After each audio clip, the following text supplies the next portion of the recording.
ആദ്യം ഞാൻ കോൺഗ്രസ് നേതാവിലേക്ക് വന്നു. Shri M Liju, P K Sasi ഇപ്പോൾ KTDC ചെയർമാൻ സ്ഥാനം രാജിവെച്ചിരിക്കുന്നു.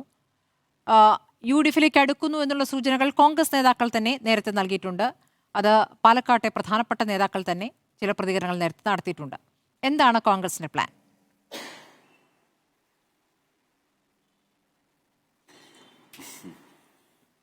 നിലവിൽ എനിക്ക് മനസ്സിലാക്കാൻ സാധിക്കുന്നത് ശ്രീ പി കെ ശശി KTDC-യുടെ അധ്യക്ഷ സ്ഥാനം രാജിവെച്ചിരിക്കുന്നു. അദ്ദേഹം തന്നെ വ്യക്തമാക്കുന്നത് അദ്ദേഹം CPM-ന്റെ പാർട്ടി അംഗമാണ്, ഭാവിയിൽ എന്ത് സംഭവിക്കും എന്ന് അറിയില്ല എന്നാണ്. കോൺഗ്രസിനെ സംബന്ധിച്ചാണെന്നുണ്ടെങ്കിൽ CPM-നുള്ളിൽ അസംതൃപ്തരായ നിരവധി നേതാക്കന്മാർ, CPM-നകത്ത് മാത്രമല്ല LDF-നുള്ളിൽ തന്നെ അസംതൃപ്തരായി നിൽക്കുന്ന വ്യത്യസ്തമായ താല്പര്യങ്ങളുള്ള നിരവധി ആളുകൾ UDF നേതൃത്വത്തെ ഇങ്ങോട്ടുള്ള പ്രവേശനത്തിനായി ബന്ധപ്പെടുന്നുണ്ട്. ഞങ്ങൾ അതിൽ യുക്തമായ തീരുമാനങ്ങൾ യുക്തമായ സമയത്ത് സ്വീകരിച്ചിട്ടുണ്ട്, സ്വീകരിക്കുന്നുമുണ്ട്. ഇപ്പോൾ കഴിഞ്ഞ ദിവസമൊക്കെ തന്നെ VS-ന്റെ പ്രൈവറ്റ് സെക്രട്ടറി ആയിരുന്ന ശ്രീ സുരേഷ് ഉൾപ്പെടെയുള്ള ആളുകൾ ഞങ്ങളുടെ വേദി വന്നു. ഞങ്ങളെ സംബന്ധിച്ച് ഐക്യജനാധിപത്യ മുന്നണിയെ ശക്തിപ്പെടുത്തുന്ന തീരുമാനങ്ങൾ, പ്രത്യേകിച്ച് നേരത്തെ പറഞ്ഞതുപോലെ കോൺഗ്രസിന്റെ ആശയങ്ങളുമായി യോജിക്കാൻ സാധിക്കുന്ന അത്തരം പശ്ചാത്തലം അല്ലെങ്കിൽ നല്ല ആളുകളെ തീർച്ചയായിട്ടും കോൺഗ്രസ് പാർട്ടിയിലും ഐക്യജനാധിപത്യ മുന്നണിയിലും സ്വീകരിക്കുമെന്നുള്ളതാണ് ഞങ്ങളുടെ നയം.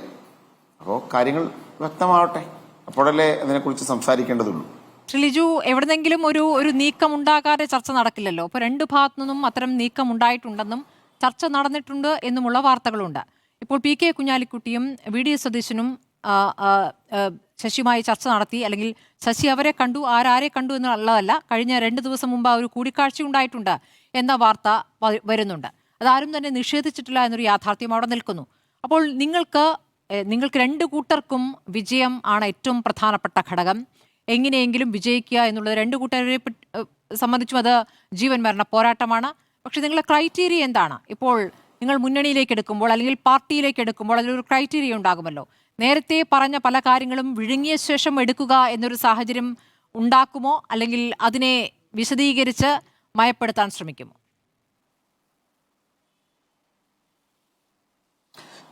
രാഷ്ട്രീയത്തിൽ വിമർശനങ്ങൾ ഉണ്ടാവുക സ്വാഭാവികമാണ്. പ്രത്യേകിച്ച് ഒരു രാഷ്ട്രീയ പ്രസ്ഥാനത്തിൽ പ്രവർത്തിക്കുമ്പോൾ ആ രാഷ്ട്രീയ പ്രസ്ഥാനത്തിന്റെ പ്രത്യയശാസ്ത്രത്തിന് അനുയോജ്യമായ നിലപാടുകൾ എല്ലാവരും സ്വീകരിക്കും.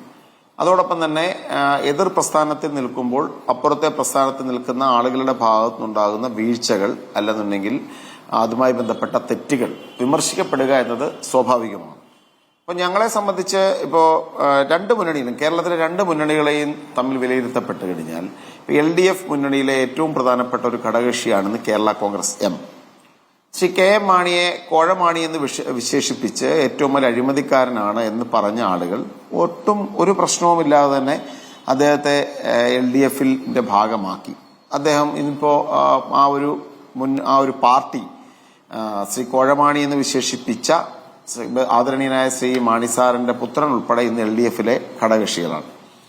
അതുപോലെ കോൺഗ്രസിന്റെ ഒരു ചരിത്രത്തിലേക്ക് നോക്കിക്കഴിഞ്ഞാൽ, ഐക്യജനാധിപത്യ മുന്നണിയുടെ ചരിത്രത്തിലേക്ക് പോയി കഴിഞ്ഞാൽ ഞങ്ങൾ നഖശികാന്തം എതിർത്ത ആളായിരുന്നു ശ്രീ MV രാഘവൻ. വലിയ രക്തരൂക്ഷിതമായ പോരാട്ടങ്ങൾ തന്നെ കണ്ണൂർ ജില്ലയിൽ ശ്രീ MV രാഘവൻ നേതൃത്വം കൊടുത്ത കാലത്ത് CPM-മായി ഉണ്ടായിട്ടുണ്ട്. അദ്ദേഹം തന്നെയാണ് നിരവധി അക്രമങ്ങൾക്ക് നേതൃത്വം ആ കാലത്ത് കൊടുത്തിട്ടുള്ള ആളുമാണ്. പക്ഷേ അദ്ദേഹത്തിന്റെ രാഷ്ട്രീയമായി അദ്ദേഹത്തിന് അഭയം കൊടുക്കേണ്ട ഒരു കാലഘട്ടത്തിൽ ശ്രീ MV രാഘവൻ ഐക്യജനാധിപത്യ മുന്നണി അഭയം കൊടുത്തു. അദ്ദേഹം ഐക്യജനാധിപത്യങ്ങളുടെ ഭാഗമായി. അതേ ശ്രീ MV രാഘവന്റെ പുത്രൻ ശ്രീ MV നികേഷ് കുമാർ ഇന്ന് LDF-ന്റെ ഭാഗമാണ്. ശ്രീ നികേഷ് കുമാറും ശ്രീ MV രാഘവനും ഒക്കെ തന്നെ താമസിച്ചിരുന്ന വീടിന് തീവെച്ച, അദ്ദേഹത്തെ ശാരീരികമായി ഉന്മൂലനം ചെയ്യാൻ ശ്രമിച്ച, അദ്ദേഹത്തിന്റെ സൃഷ്ടിയായ പറശ്ശിനിക്കടവിലെ സ്നേക് പാർക്കിന് തീയിട്ട, പിന്നെ അദ്ദേഹത്തിന്റെ സൃഷ്ടിയായ MVR മെഡിക്കൽ കോളേജ് ഉൾപ്പെടെ പിടിച്ചെടുക്കപ്പെട്ട CPM-ലാണ് ഇന്ന് ശ്രീ MV നികേഷ് കുമാർ ഉള്ളത്. അപ്പോൾ കേരള രാഷ്ട്രീയത്തെ സംബന്ധിച്ച് ഇത്തരം മാറ്റങ്ങൾ എന്നത് അസ്വാഭാവികമായ കാര്യങ്ങളല്ല. അത് ഒരാൾ UDF-നെ സംബന്ധിച്ച് പറഞ്ഞാൽ മറ്റൊരു രാഷ്ട്രീയ പ്രസ്ഥാനത്തിൽ പ്രവർത്തിച്ച ആളാണെങ്കിലും ഞങ്ങളുടെ ആശയങ്ങളോട്, പ്രത്യേകിച്ച് മതേതരത്വത്തോടും ജനാധിപത്യത്തോടും പ്രതിബദ്ധത പുലർത്താം എന്ന ആശയപരമായ പ്രഖ്യാപനം നടത്തുന്നവർക്ക് അവർ ഈ പറഞ്ഞതുപോലെ ആരോപണങ്ങൾക്കപ്പുറത്ത് അധാർമികതയുടെ പേരിൽ ശിക്ഷിക്കപ്പെട്ടവരോ മറ്റെന്നുള്ളവരോ അല്ല എന്നുണ്ടെങ്കിൽ ഞങ്ങളുടെ പാർട്ടിയുടെയോ മുന്നണിയുടെയോ ഭാഗമാവുന്നതിൽ തെറ്റില്ല. ഞങ്ങളതിനെ മുൻകാലങ്ങളിൽ അവരെ വിമർശിച്ചു എന്നതുകൊണ്ട് മാത്രം അവരുടെ അതൊരു ഡിസ്ക്വാളിഫിക്കേഷൻ എന്ന് പറയാൻ സാധിക്കില്ല. ഞാൻ നേരത്തെ പറഞ്ഞതുപോലെ ഞങ്ങളും അവരും വിമർശിക്കപ്പെട്ടിട്ടുള്ള നിരവധി നേതാക്കന്മാർ പല പല കാലഘട്ടങ്ങളിൽ രണ്ട് മുന്നണികളുടെയും ഭാഗമായിട്ടുണ്ട്.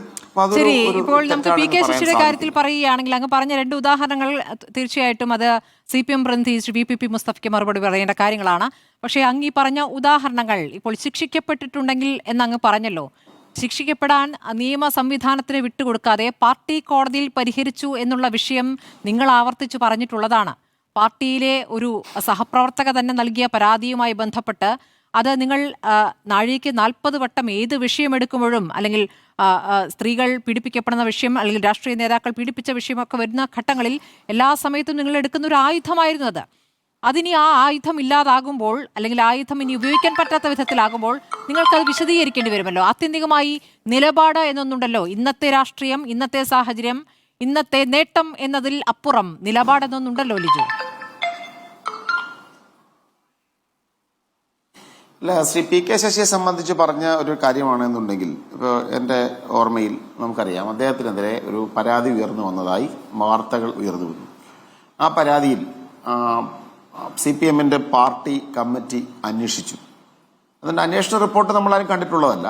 പക്ഷെ അതുമായി ബന്ധപ്പെട്ട് പുറത്തു വന്ന വാർത്ത എന്ന് പറഞ്ഞു കഴിഞ്ഞാൽ, അന്വേഷിച്ചപ്പോൾ അവിടെ ഉണ്ടായിട്ടുള്ള പീഡനം തീവ്രതയുള്ള പീഡനമല്ല, അതൊരു നെഗ്ലിജിബിൾ ഒഫൻസ് ആണ് എന്ന തരത്തിലുള്ള ഒരു റിപ്പോർട്ട് വന്നു. അതിന്റെ പേരിൽ അദ്ദേഹത്തിനെതിരെ നടപടിയുണ്ടായില്ല. അദ്ദേഹം CPM-ന്റെ ഒരു പ്രധാനപ്പെട്ട നേതാവായി തുടർന്നു. ഭരണം കിട്ടിക്കഴിഞ്ഞപ്പോൾ KTDCയുടെ ചെയർമാനായി മാറി. ഞങ്ങളുടെ വിമർശനം എന്നത് ഇതാണ്: ഇത്തരത്തിലൊരു പീഡനം ഉയർന്നു വന്നു കഴിഞ്ഞാൽ അത്തരം പരാതികൾ, ഇപ്പൊ ലൈംഗിക പീഡന സ്വഭാവമുള്ള ഒന്നാണ് എന്നുണ്ടെങ്കിൽ തീർച്ചയായിട്ടും അത് പോലീസിനാണ് കൈമാറേണ്ടത്. പോലീസാണ് അത് സംബന്ധിച്ച് അന്വേഷണം നടത്തേണ്ടത്. പോലീസ് അന്വേഷിച്ച് അതിൽ കുറ്റക്കാരാണോ അല്ലയോ എന്ന് കണ്ടെത്തുക എന്നുള്ളതാണ് സ്വാഭാവികമായ നീതി. അപ്പോൾ ആ പ്രോസസ്സിനെയാണ് ഞങ്ങൾ ശക്തമായി വിമർശിച്ചത്. നിങ്ങളുടെ പാർട്ടിക്കുള്ളിൽ ഒരു നടപടി, ഒരു പരാതി ഉണ്ടായാൽ ആ പരാതി തീർച്ചയായിട്ടും പാർട്ടിക്കുള്ളിൽ ഒരു സിസ്റ്റം അല്ല അന്വേഷിക്കേണ്ടത്, പുറത്തെ സംവിധാനമാണെന്നാണ്. അപ്പം ഞങ്ങളുടെ പാർട്ടിയിലെ ശ്രീ രാഹുൽ മാങ്കുട്ട MLA-ക്കെതിരെ ഒരു പരാതി ഉയർന്നു വന്നു. ഞങ്ങളുടെ പാർട്ടിയിൽ തന്നെ KPC പ്രസിഡന്റ് ഒരു പരാതി വന്നു. ഞങ്ങളത് പോലീസിന് കൈമാറി. പോലീസ് അന്വേഷണം നടന്നു. അദ്ദേഹത്തിനെതിരെ ഞങ്ങൾ നടപടി സ്വീകരിച്ചു. ഇവിടെ ആ ഒരു പ്രശ്നം ഉണ്ടായില്ല എന്ന് പറഞ്ഞ പ്രോസസ്സിനെ ഞങ്ങൾ അങ്ങേറ്റം വിമർശിച്ചു എന്നത് ഞങ്ങൾ ഇപ്പോഴും അതിന്റെ നിലപാടതാണ്. ഇപ്പോഴും കോൺഗ്രസിന് ആ നിലപാടിൽ നിന്ന് മാറ്റം ഉണ്ടായിട്ടുണ്ടെന്ന് ഞാൻ കരുതുന്നില്ല. പിന്നെ അദ്ദേഹം കുറ്റക്കാരനാണോ അല്ലയോ എന്നത് തീർച്ചയായിട്ടും അത് നമ്മളൊരു ഒരു ജുഡീഷ്യൽ പ്രോസസ്സിലൂടെ അല്ലെന്നുണ്ടെങ്കിൽ നിയമ സംവിധാനത്തിലേക്ക് എത്തണം. ഇപ്പൊ നമുക്കറിയാം അത്തരൊരു കംപ്ലൈനന്റ് ഉണ്ട്. ആ കംപ്ലൈനന്റിന്റെ പരാതി പാർട്ടി അന്വേഷിച്ച് ഇത്തരം റിപ്പോർട്ട് ഉണ്ടാക്കി. പക്ഷെ അതിൽ ആ ഒരു പരാതിക്കാരന് അല്ലെ പരാതിക്കാരിക്ക് അതിൽ തൃപ്തിയില്ല എന്നുണ്ടെങ്കിൽ തീർച്ചയായിട്ടും അവരുടെ മുമ്പിൽ നിരവധി ഓപ്ഷൻസ് ഉണ്ട്. അവർക്ക് വേണമെങ്കിൽ ഇപ്പൊ ഞങ്ങളെ തന്നെ സമീപിക്കാം. ഐക്യജനാധിപത്യ മുന്നണിയെ സമീപിച്ചതിന് ശേഷം ഇത് ശരിയല്ല, എന്നെ നിയമപരമായി സഹായിക്കണമെന്ന് പറഞ്ഞാൽ ഞങ്ങൾ സഹായിക്കുമായിരുന്നു. അല്ലാതെങ്കിൽ നമ്മുടെ രാജ്യത്തെ ക്രിമിനൽ പ്രൊസീജിയർ കോഡ് അനുസരിച്ച് നിയമ സംവിധാന പ്രകാരം ഇത്തരം ഒരു പരാതി പോലീസ് സ്വീകരിച്ചില്ല എന്നുണ്ടെങ്കിൽ കോടതിയെ സമീപിക്കാം. ആ കോടതി തന്നെ നേരിട്ടിടപെട്ട് നടപടികൾ ഉണ്ടാകുന്ന നിരവധി സംഭവ വികാസങ്ങൾ നമ്മുടെ മുമ്പിലുണ്ട്. അത് ഉണ്ടായിട്ടില്ല എന്നാണ് മനസ്സിലാക്കാൻ സാധിക്കുന്നത്. പിന്നെ അതുകൊണ്ടാണ് ഞാൻ പറഞ്ഞത്, അദ്ദേഹം നിലവിൽ ഇപ്പോൾ നിയമപരമായി അദ്ദേഹം കുറ്റക്കാരനല്ല എന്നാണ് എനിക്ക് മനസ്സിലാക്കാൻ സാധിക്കുന്നത്. പക്ഷേ അന്ന് ആ പരാതി ഉയർന്നു വന്നപ്പോൾ എടുത്ത നടപടി അത് ശരിയായില്ല എന്നുള്ള കോൺഗ്രസ് നിലപാട് മാറേണ്ട ഒരു സാഹചര്യവും നിലവിലില്ല. പക്ഷെ അദ്ദേഹം കുറ്റക്കാരനാണോ അല്ലയോ എന്നുള്ള കാര്യം നേരത്തെ പറഞ്ഞതുപോലെയാണ്. അത് നിയമ സംവിധാനം കുറ്റക്കാരനായി വിധിക്കണം, അല്ലെങ്കിൽ അത് പോലീസ് സംവിധാനം അദ്ദേഹത്തിനെതിരെ അന്വേഷണം നടത്തണം, അതല്ലെങ്കിൽ അതിലെ പരാതിക്കാരിക്ക് മറ്റൊരു ഓപ്ഷൻ സ്വീകരിച്ച് കോടതി മുഖാന്തരം പോകണമായിരുന്നു. ഇതില്ലാത്ത സ്ഥിതിക്ക് അദ്ദേഹം കുറ്റക്കാരനാണെന്ന് മുൻവിധിയോടെ സംസാരിക്കാൻ എനിക്ക് സാധിക്കില്ല. ഇത് അദ്ദേഹം കോൺഗ്രസിൽ വരുമെന്നോ നാളെ ഇനി CPM തുടരുമെന്നോ എന്നീ രണ്ട് സാഹചര്യങ്ങളും കണക്കിലെടുത്താലും, നാളെ ഇപ്പൊ CPM തുടർന്നാലും ഈ പറഞ്ഞ വസ്തുത എന്റെ അഭിപ്രായം ഇങ്ങനെ തന്നെയാണ്. അന്നത്തെ എടുത്ത നടപടി തെറ്റായിരുന്നു. അങ്ങനെ ഒരു ഇന്റേണൽ ഏജൻസി അന്വേഷിച്ചിട്ട് കുറ്റമുക്തമാക്കേണ്ട ഒരു സംവിധാനമല്ല ഉണ്ടാവേണ്ടത്, പോലീസ് അന്വേഷിക്കണമായിരുന്നു. ഇനി അദ്ദേഹം നാളെ CPM തുറന്നാലും എന്റെ അഭിപ്രായം അതാണ്, നാളെ കോൺഗ്രസിൽ വന്നാലും എന്റെ അഭിപ്രായം ഇതാണ് ഈ കാര്യത്തിൽ എനിക്കുള്ള കൃത്യമായ നിലപാട്.